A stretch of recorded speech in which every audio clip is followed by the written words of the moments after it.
Okay, so have you ever, stumbled across something in history that just makes you go, huh? Well, Yeah, all the time. yeah, It's kind of the best part of doing this stuff. totally. Yeah. So that's what we are diving into today, folks. The very, very strange dancing plague of 1518 in Strasbourg. Yes. You sent over a bunch of really interesting sources for this one. Historical accounts, modern analyses, and it was just so weird. This very weird one. It is. Hundreds of people dancing uncontrollably, sometimes to death. Yeah. It's July 1518, Strasbourg, which is part of the Holy Roman Empire at the time. Super hot day. And this woman, Frau Trofea, just walks out into the street and starts dancing. And just dancing. Not to music or anything. No celebration or anything like that. She just starts moving and she can't stop. And that's what's so creepy about the whole thing is just this compulsion that came out of nowhere. And it spread. Yeah. Within a week, 34 other people had joined her. Wow. Men, women, all ages, all dancing all day and night. Like a contagion almost. But instead of a cough, it's dancing. Yeah. Wild. So by August, it had exploded. Up to 400 people, according to some reports. That many people dancing for that long. What happened? Well, they were exhausted, obviously, dehydrated. They weren't sleeping or eating. Right. And people started dying. Heart attacks, strokes.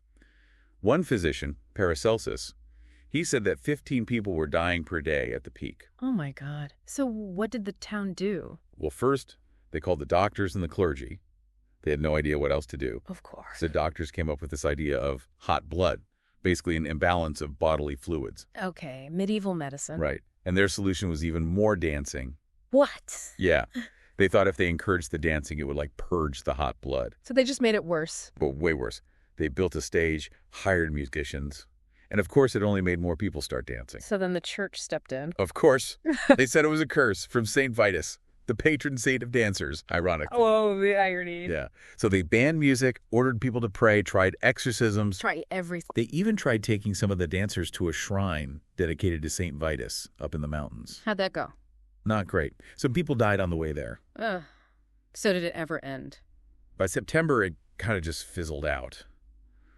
But a lot of people had died, and no one really knows why. I mean, do we have any good guesses at least? Yeah, there are a couple of theories. Lay them on me. So one is mass hysteria, also called mass psychogenic illness. Okay. I've heard of that. Basically, a group of people under a lot of stress develop shared physical symptoms, even if there's no physical cause. So psychologically contagious? Right. And there was a lot of stress in Strasbourg at the time. Famine, disease, unrest. Maybe it was just too much for people to handle. So they started dancing. Yeah, it's possible. Then there's the ergot poisoning theory. Okay. Ergot is a fungus that grows on rye and stuff. It produces toxins that are similar to LSD. Oh, wow. And eating ergot can cause convulsions, hallucinations. So maybe that's what caused the dancing. But wouldn't there be other symptoms? Yeah. And it doesn't really explain why it lasted so long or why it was so localized to Strasbourg. Right. And then, of course, you have the explanation from the time. Divine punishment or even demonic possession. Right. It was the 16th century. Everything was demons and curses. Exactly. They thought they had angered St. Vitus or that the devil was making them dance. So no clear answer. Nope. No single theory really explains it perfectly. So weird. And it gets even weirder when you look at the bigger picture, because this wasn't the only dancing plague in history. There were more. Oh, yeah. Similar outbreaks happened all over Europe. In 1374, hundreds of people were dancing along the Rhine. Some even jumped in and drowned. Oh, my God. And in 1247, in Erfurt, a bunch of children danced until they collapsed. This is a recurring thing. Seems like it. Crazy. And it's not just ancient history. There are modern examples of mass psychogenic illness, too. Like the twitching epidemic in New York back in 2011. Oh, yeah. I remember hearing about that. So this kind of thing can still happen. Makes you wonder what's really going on. For sure. But the Strasbourg case in 1518 stands out. It was huge, and a lot of people died. Yeah. Was it mass delusion, bad rye bread, or something supernatural? Who knows? And we probably never will. Probably not. But it's captured people's imaginations for centuries. There are paintings, books, even a documentary from 2008 about it. It's a great subject for art. So mysterious and unsettling. Right. And there are actual first-hand accounts in the Strasbourg archives. Imagine reading those, seeing the fear and confusion in their own words. It would be chilling. You know, one of our sources called it a cryptic current of human behavior. I like that. Yeah.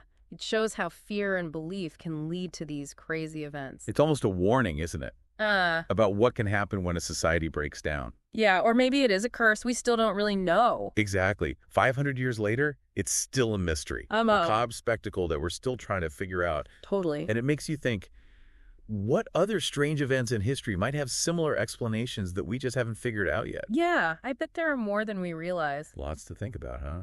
Definitely. Well, that's the Dancing Plague of 1518 for you. A truly bizarre and unsettling episode in human history. Absolutely. Thanks for diving in with us today. My pleasure. And until next time, keep on exploring. Keep on digging. And questioning everything. Everything.